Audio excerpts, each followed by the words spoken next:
Hey guys, the Black Critic Guy here with the list you all have been dying for me to do for months now. Particularly Jade Simone, Deirdre Dolhan, I believe that's how you pronounce that name. If not, I apologize profusely. I am terrible when it comes to pronouncing foreign names. And Vincent Lin. So here it is, 10 good characters in bad anime. Why am I not titling this a top 10 list? Because even though I sort of enjoyed these characters to a certain degree for one reason or another, they're all pretty interchangeable and basic. They only really stood out to me because everything around them was such shit, and in anime where a majority of their characters are downright deplorable and terrible, any character with a decent amount of personality and development is good by default. Plus, their decency doesn't save their respective anime from being exactly what it is: shitty. Enough rambling, on to the list. Number 1 is Miharu Takeshita from Bigata HK. She's a kind-hearted, charming, and likable character, which is more than I can say about the others. And unlike her sex-crazed bitch of a friend, Yamada, she actually acts as a true friend to her, helping Yamada deal with her non-existent, superficial boy troubles and giving her some sound advice. And to add a little cherry on top, she has a healthy relationship with her boyfriend and is generally a good spouse in the anime. That's all I really have to say about the character.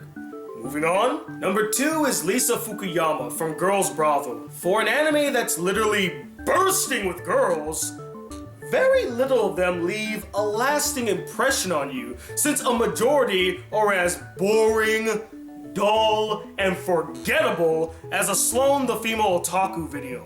But fortunately, we have Lisa to break the mold. Yeah, sure, I won't deny that she does behave in a very similar fashion like the others, but she also offers a bit more when it comes to her character. For one, her feelings for the male lead aren't based off of shallow reasons. It's not to try to get into his pants or have sex with him constantly. There's actually a much more deeper and personal reason. He had a pivotal impact on her life, so it makes sense why she would fall in love with this character. Not only that, but she is the only love interest in the entire anime that has any sort of personality and charm, and to add a bit of intrigue and comedy, she also practices dark magic. That right there is 10 times more interesting than 90% of what goes on in this anime. As I'm sure I'll state for many characters on this list, Lisa should have been the main focus / love interest in this anime. It would have been a vast improvement if she was. Number 3 is Hina Fukami from Glass Slip. Hina was my favorite character in Glass Slip, as she had a sort of charm and intrigue to her that the other characters lacked. And that's the best way I could put it. She's excitable, passionate, especially when it comes to her swim team, and is a pretty good sister to Toka, having this really strong, unspoken bond with her. Though not a great character, Hina was able to pull off something that the other characters couldn't. Make me actually be invested in and give a damn about this character. And for an easily forgettable anime, I still remember this character. That has to count for something, right? Number 4 is Nanami Toko from Brynhildr in the Darkness. A character who shows up briefly, yet left the strongest impression on me by the anime's end. The 2 episodes that focus solely on her are the best episodes in the entire series, and her as a character is quite fascinating. She has the ability to alter people's memories, has a addiction to sugary things, something that I can relate to, and has a pretty solid yet sad backstory. All her life, Nanami has been locked away and experimented on, and in that time, all she ever yearned for, all she really ever wanted was friends. That really tugged at my heartstrings, and I rooted for her to make some friends, to find somebody that she can connect to. Overall, Nanami was just a bundle of sweetness in an otherwise dull and tasteless anime.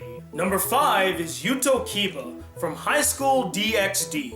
Man, how disappointing it was to see a character as good as Yuto trapped in an anime that couldn't possibly live up to the level of quality that he brought to the table. Yuto is the only character in High School DxD to have a fully realized character arc that goes into great detail and explores his backstory, being the sole survivor of an experiment gone wrong, details his motivations. He seeks vengeance against the people who tortured him as a little kid and killed all his friends, and is given a very satisfying resolution to his arc. And least we forget how cool and badass he is. He is a very well-rounded, interesting, and likable character. It's so painful to see him here. He deserves to be in a better anime. How could you do this to him, High School DxD? How could you? Number 6 is Yuzu Kikuyu from Kiss X Sis. Now, it is extremely hard to like any of the characters in this overblown, disgusting, repulsive fetish fest known to the world as Kiss X Sis. But the one character that made me cringe the least was the twins' teacher, Yuzu Kikuyu, the eccentric, samurai-obsessed 24-year-old virgin. What? Don't look at me. The anime was the one to describe her that way. Now, despite her weird and, in my opinion, disgusting fetish of wearing fuckface's clothes in order to be wrapped up in his sweat, which is... What? Why? How? What the fuck is that shit? She is a relatively likable character to a certain degree. She's definitely way more tolerable than the alternative, the main character, so that is a plus for her. And not only is she a big anime fan, but she also detests the incestuous relationship between Fuckface, Tweedle Want the D, and Tweedle Wanna Come, and avidly works to stop it from progressing. In fact, she's the only character to have a problem with this incestuous relationship and wants it to end. The only character in the entire series, which is so bizarre to me, but in an anime as weird as Kiss X Sis, that seems rather tame. But that right there earned her so many points in my book, and I rooted for her instantaneously. And an added bonus is that she's the one to end up with Fuckface by the end of the series instead of the two sisters.